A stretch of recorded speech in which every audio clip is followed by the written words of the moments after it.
for the delayed 3 p.m. webinar. Thank you for being here.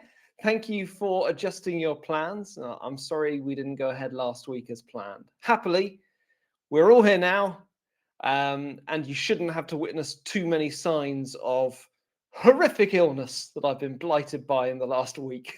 And I say that with absolutely no sense of exaggeration whatsoever.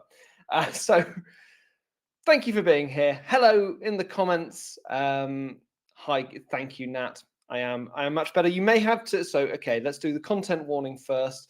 This webinar may contain scenes of some spluttering, some coughing, and a little bit of sniffing. It's the first time I've ever done a webinar with a toilet roll next to me. I promise you that. And but other than that, we're on the straight and narrow. And you haven't come here for a health update anyway. You've come here to talk about how to repurpose blog content. That's what we're here to talk about. And I think this is going to be a really good one. Well, I would say that, wouldn't I? But a blog is seen by many as the cornerstone, the basic cornerstone of your estate agency marketing. If a blog has anything, if an estate agency has anything, they've got a blog. Yes, Nick, man flu is exactly what we're talking about here. I'm glad to see it properly recognized. So if an estate agency has anything, they have a blog. And usually they're kept well up to date. Sometimes you will go onto an estate agency website and you'll see that the last blog is 6 months old. If that is the case, let's deal with that straight away because let's hang on. We don't need that big slide. Yeah, there's nothing worse than having an out-of-date blog on your website. So if that is you, we'll start off very shortly with a section on how to make sure you keep your blog up to date frequently. Because if you're going to have something like this on your website, you've got to make sure it's frequently updated. Because if you look at your website as a shop front, there is nothing worse. There's a shop that I drive past on my old commute, my daily commute. There's a shop that I drive past, and it's an old electrical store. And the contents of that window looks like it belongs in a museum. You've got sewing machines that were definitely invented in the 1910s. You've got just electrical kitchenry gadgets and gizmos that have not been used for decades. And I will never go in that shop because to me, it looks like it hasn't been kept very up to date. And the last thing I want to do when I buy a new electrical item is have to pat test it straight away because it looks so old. Your own website, think of it like that. If people look in the shop window and they see that it's dusty and out of date, then there's quite a likelihood that they're going to continue driving on past you. So if you do have a blog, let's make sure it's kept up to date. And that's where we're going to start today. We're going to start with blogs, and then we're going to walk through at least 8. I put 8 on the poster before I even planned the webinar, but I am going to give you at least 8 different things that you can then do with that blog post in order to squeeze every last juice out of your time and effort. Because that's what it is, isn't it? Ultimately, we probably all got a blog on our website, and that blog represents a commitment. It might represent a time commitment. You spend time writing or posting that blog, or you spend money. Perhaps you invest in syndicated content. Perhaps you've got blogs that are written for you and you post them on your website. Either way, it is a crying shame to dedicate that time and that money to something that you simply post on your website and then leave. When there are things that you can do to increase the likelihood that that blog will lead to business for you. So that's what we're going to do. We're going to start with the blog and then move through the different things that you can do with that blog post, blog post. I better get my words around that today, blog post, in order to make it more likely that that blog will end up in front of somebody who wants to do business with you. So our first stop is going to be not that, it's going to be that. The blogs themselves. And for the purposes of this webinar, I've borrowed a blog. I've gone to one of my local agencies close to me here in Bath, a decent agency. I knew that they would have a blog on their website. Bear with me a moment and let me get that on my screen in front of me. So hopefully you can now see what I've got on my screen. Someone give me a thumbs up, please. Hopefully you can see that I've shared my screen. I asked for a thumbs up because I did this once before and I got to the end of the session and I don't think anyone could see my screen. So I just want to check that. Thank you for all of the thumbs up. Excellent. So this is an agency close to me. Great agency. If anyone from that agency tunes into this webinar, I hope you don't mind me stealing your content, but I went to you because I knew you would have a relatively recently published blog on your website. And this is very much standard fare, and I say that in the most complimentary way possible. This is an informative news blog about the Renters' Rights Bill, summarising the key changes and what landlords need to know when it's going to become law. So very much the kind of blog you would expect to find on most agency websites. So first of all, I want to deal with the issue of regularly posting a blog, because for many people, that alone is enough of a challenge. With all the balls that we're juggling all of the time, suddenly you realize you haven't posted a blog in 2 months, and that doesn't look very good on your website.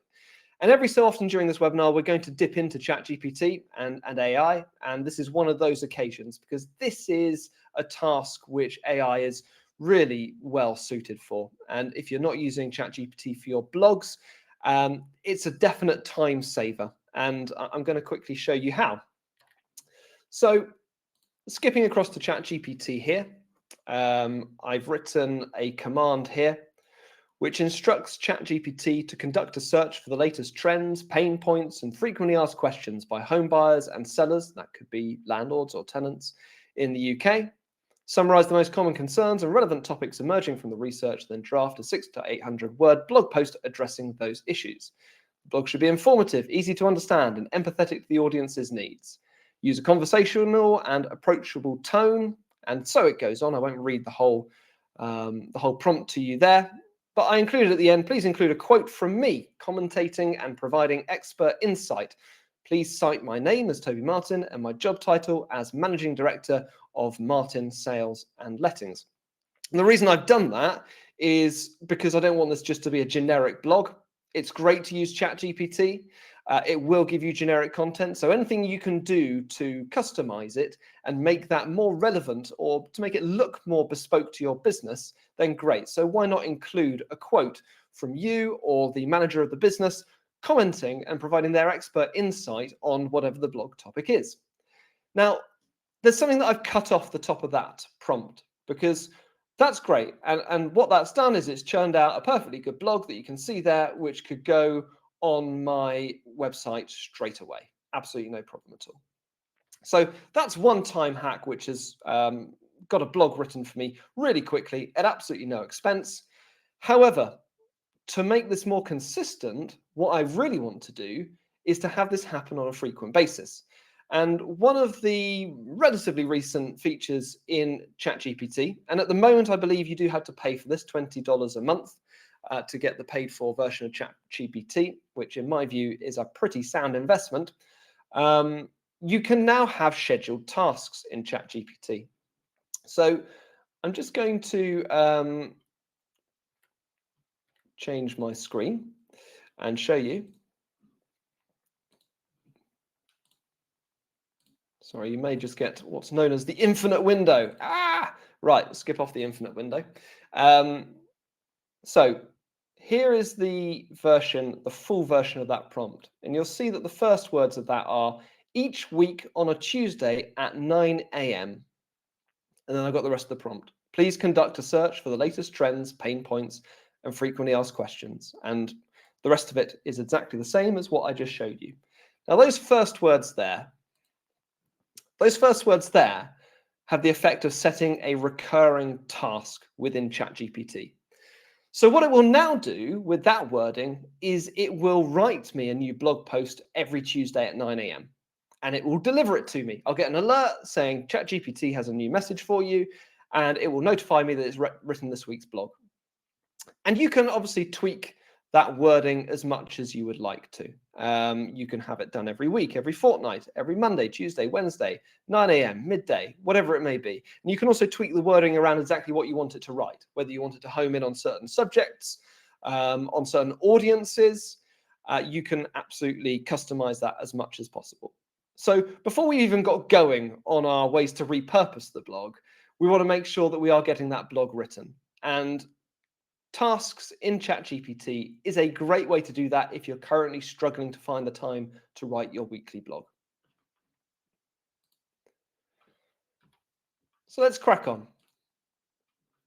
Let's assume that we are writing our weekly blog.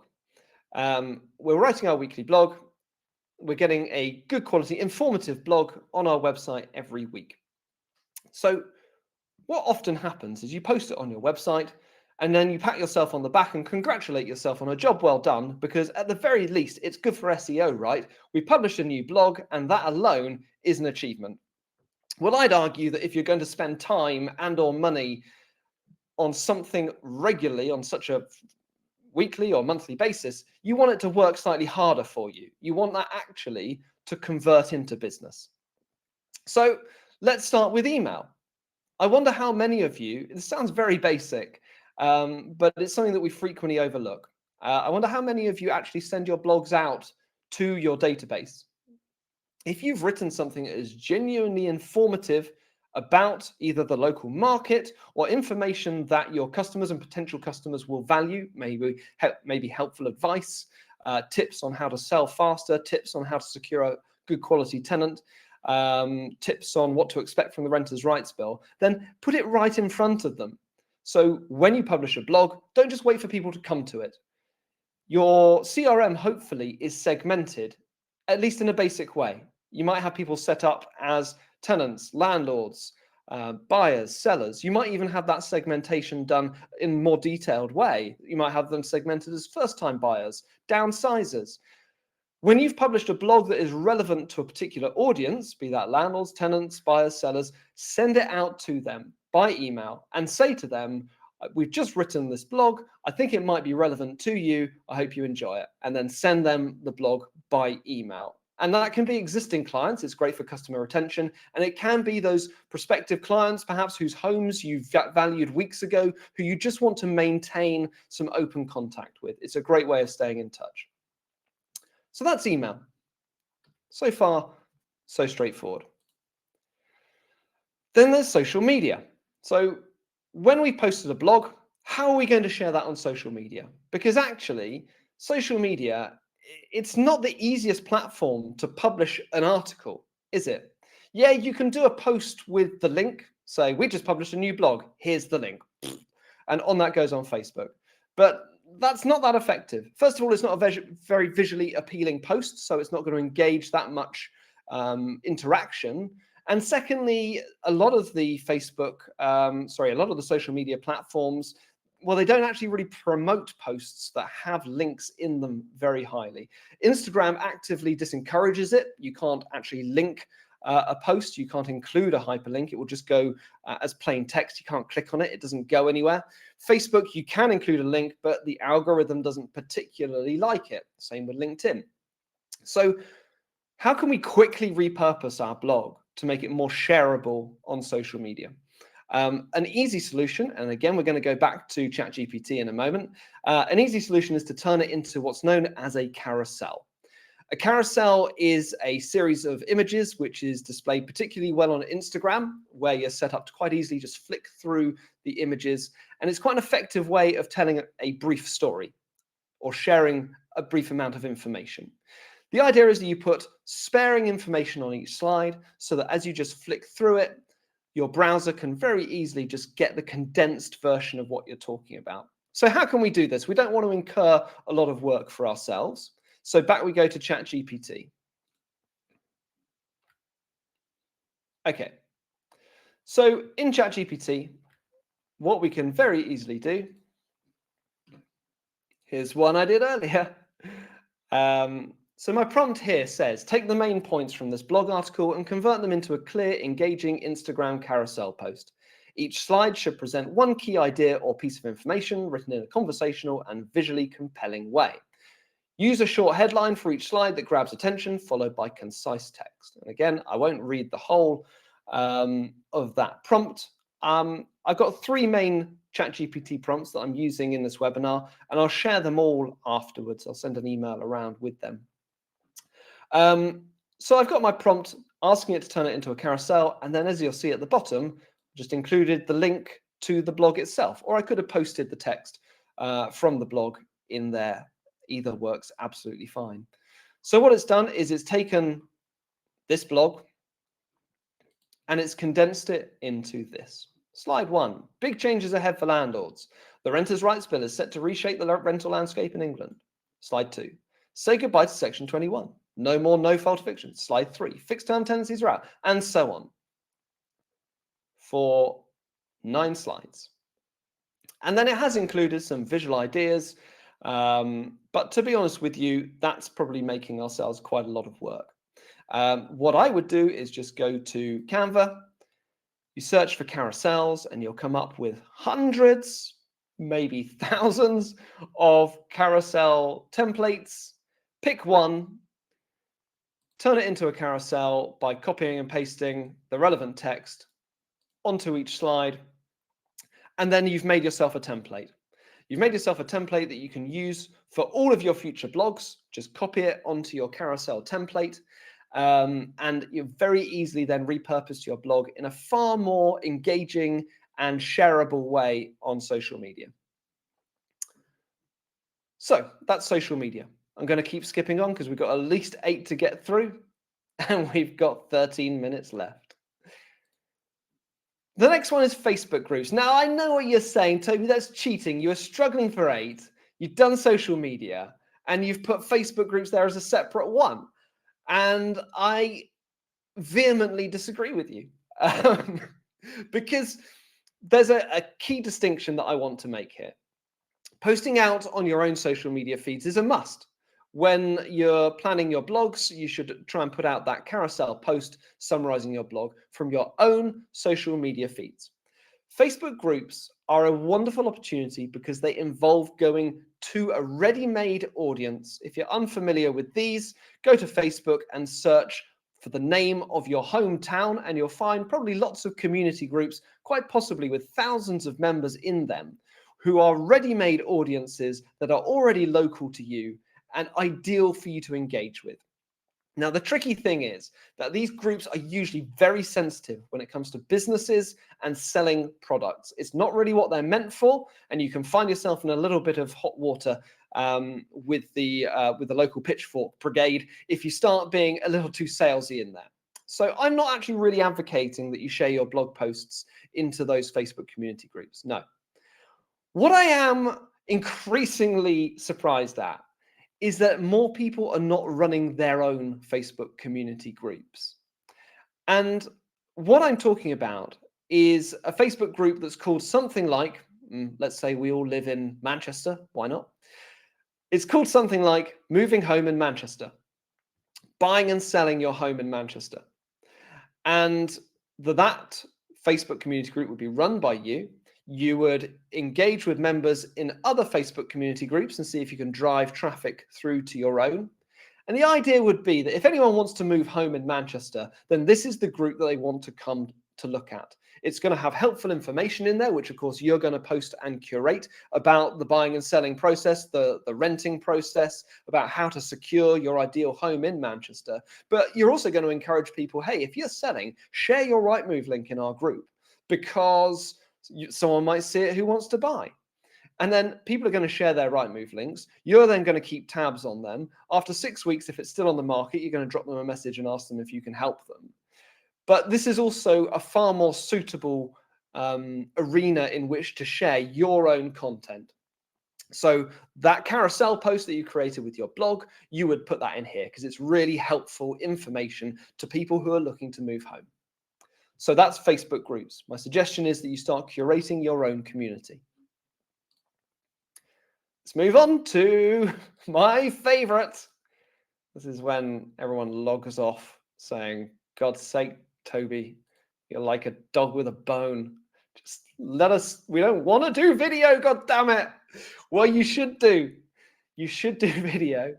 And I'm not going to go into the why, because I've done webinars before on that subject, and I'll do more again. But safe to say that for me, video marketing is the most effective form of marketing. So again, we want to save time here. We want to save time because you've already written your blog post. You're a busy person. Well, here's a very quick way that you can turn your blog into a video. And again, bear with me. We're going to go back to ChatGPT. Okay. So what I've got here, and apologies for some people, this might be repeating myself slightly, but it's worth looking at very quickly again, just for a minute. I've got a GPT that I've set up here, which is pre-configured to turn blog posts into short video scripts. I went through on a previous webinar exactly how you can do that. I won't show you how to set it up now. If you would like a video of that previous webinar, then drop me a message and I can send it to you. But this is something which you can do with anything, with any of the previous prompts I've shown you. This is called projects. And you can set up your instructions. Basically, you save your instructions so you can come back to them as many times as you want.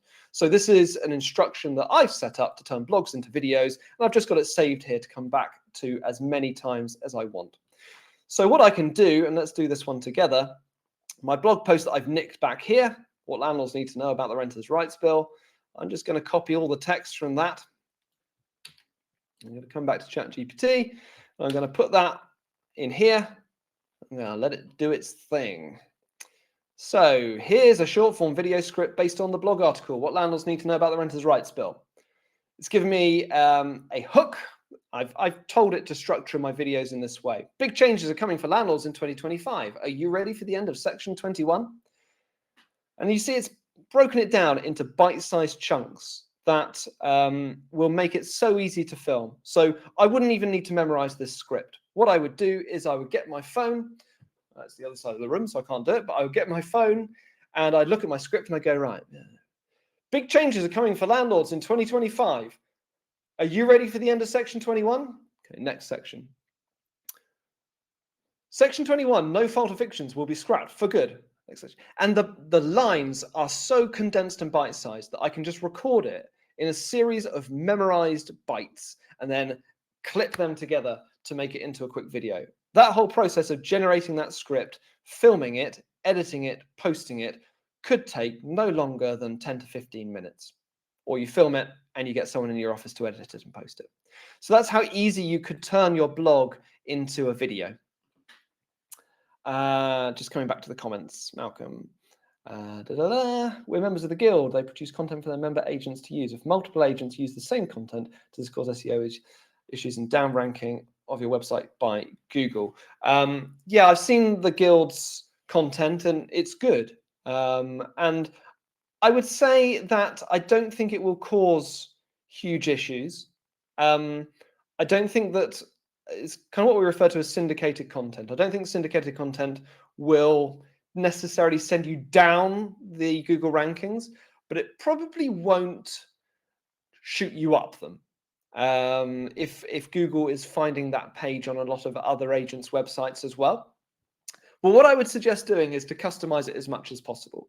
I would suggest writing your own agency's custom GPT.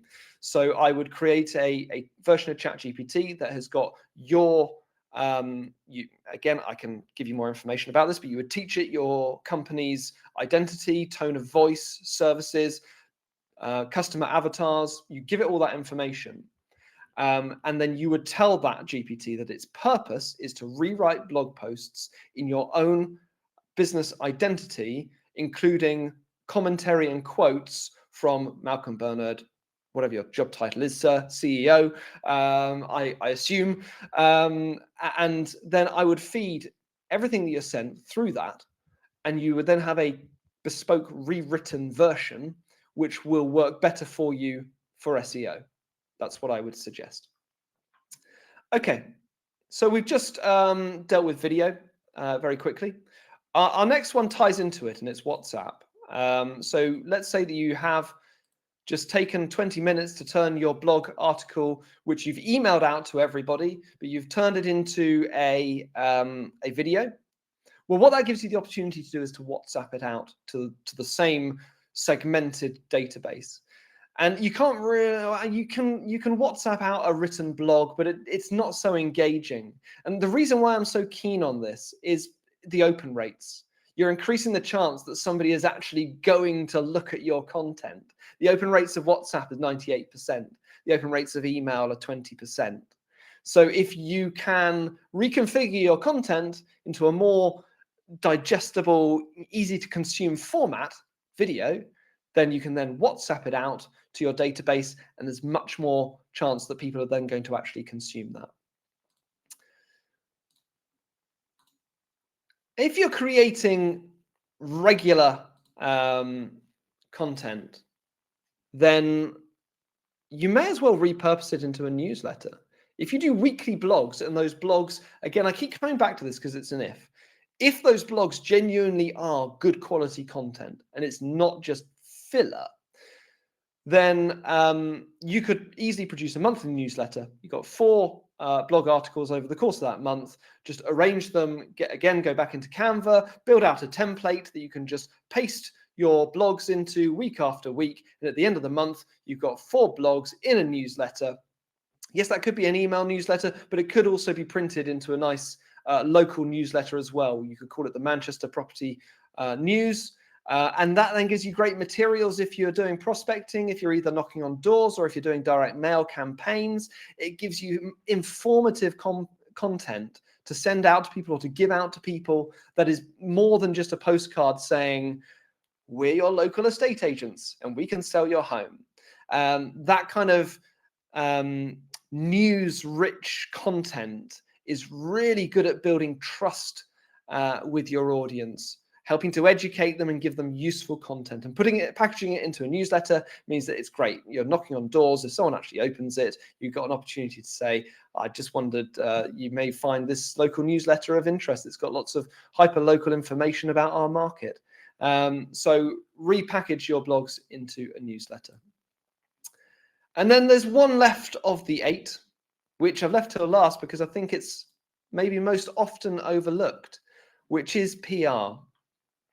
And you'll be amazed how easily you can make seemingly generic news relevant to your local audience. And being featured in local news, whether that's print, websites, local radio stations, is such a massive win. Because first of all, it's free publicity. And secondly, you're tapping into platforms that have enormous audiences. And if you hear somebody or read about somebody in the news, don't ask me why, but we innately trust them. Maybe not quite so much as we did in decades gone by. We certainly don't trust every figure in the news these days. But in this context, seeing your business or your name in the news is a great way of building trust with your local audience. And for one last time, we'll swap back over to ChatGPT. And so coming back to our blog article here, our generic blog article. Now, you would have thought the issue with this is that this is a general article that is of relevance to anyone, anywhere in the UK, and perhaps not relevant to a local news desk. So that's the challenge that we need. If we're going to make any PR headway, we need to make it relevant to local residents. So the ChatGPT prompt that I've worked on for this one, if I can find the relevant one, is this. And again, I can share this afterwards. You're an experienced PR copywriter. Please rewrite the following blog article as a professional press release suitable for submission to local news publications. Your goal is to make it newsworthy, relevant, and appealing to a regional audience. And then there's quite specific instructions for what kind of content we want in the actual press release itself. And I'll scroll down to show exactly what it did with that generic blog article. I've done this local to me, Bath. Bath letting experts warn local landlords to prepare now for major rental law shakeup. Bath-based letting agency Aspire to Move is urging local landlords to prepare for sweeping legal changes set to transform the private rental sector in 2025. And as it goes on, you'll see it's included quotes from director of the company, who is called Tom Rogers. No idea where it's got that from because his name is not Tom Rogers. So do double check ChatGPT's output, please. And it's had a search for local housing data and not found any. So it's left that up to me. So that's a line maybe there that I want to edit and remove, or try and find some data that's relevant to the report. But otherwise, it's just maintained relevance to a local audience throughout. It's formatted it as a press release, and that's now ready just very quickly to be emailed out to local news desks. And the one thing I would say about PR is that it takes time to build those relationships, and it also is quite hit and miss. So I wouldn't overthink whether or not to send something out to a local news desk. I would just do it. And if they don't pick up on it, then there's always the next one. Nat asks, how do you approach local news outlets?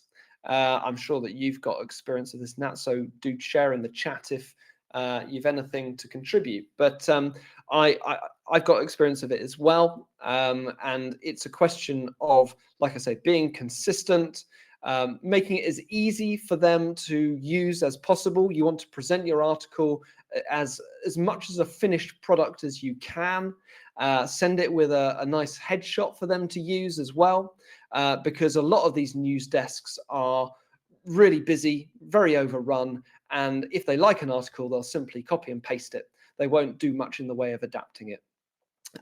So be consistent. Don't overthink it. If you think it's worth sending, send it. There's nothing to be lost by sharing something with a local paper. But that's sort of local news. Charitable initiatives, community initiatives, that is easy fodder for the local news desks. And those are the kinds of things you should definitely be sharing in sort of bespoke written press releases. Your regular blogs, though, you can make them of local relevance. And using that kind of ChatGPT prompt can turn a generic blog article into one that just has a slight local focus, which makes it more likely that your article will be picked up on. Even if your article isn't picked up, you're still, over a course of weeks and months, lodging yourself in the minds of those journalists. And who knows, maybe when they need somebody for comment or a radio piece on the local market, maybe then it will be you who they'll come to. Which brings us to the end of 8 things that you can do with a blog article. Hope that has been helpful. Other than to really just wrap up by introducing myself, because I never did it at the start of the webinar. I'm Toby Martin. I used to be an estate agent and a letting agent, and now I work with agents across the country to help their businesses grow in a multitude of different ways. And I can see, thanks, there's some really helpful information in the chat. Thank you, Malcolm. Thank you, Nick. Thank you to everybody. So before you log off, do have a look at the comments there if you haven't already, because there's some really handy information. Before you go, I haven't yet planned any future webinars. So I think tomorrow on LinkedIn, I'm going to do a poll because I've got lots of ideas. If you'd like to feed into what we cover in these monthly webinars, which I do love doing, then do head along to that poll tomorrow and feed in what you'd like us to cover in future, and I'll be very happy to take it on board. Until next time, thank you very much, everybody, for being here. It's really appreciated. Bye-bye.